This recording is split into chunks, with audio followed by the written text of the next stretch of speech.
4 Tux with belt वाला blouse आहे। पुढे याला राऊंड नेक आहे आणि ह्याला बघा पाठीमागे बोट नेक आहे, म्हणजे ब्रॉड नेक आहे आणि पुढे डीप नेक आहे।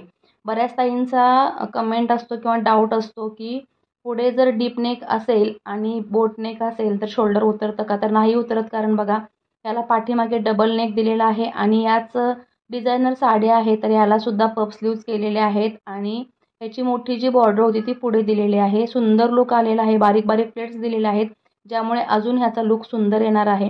आणि पाठीमागून बघा बोट नेक देऊन ड्रॉप दिलेला आहे आणि याला जिथे आपण पॉइंट आपले आलेले आहेत बोट नेकचे ड्रॉपच्या खाली तिथे आपल्याला बटन त्याचा गोंडे दिलेले आहेत, कारण हे सुद्धा अतिशय सुंदर दिसतंय। आणि ब्लाऊजचा गळा आहे तो घातल्यानंतर अजिबात खेचणार नाही किंवा आपल्या शोल्डरच्या इथे मुंड्याच्या इथे ताणणार नाही।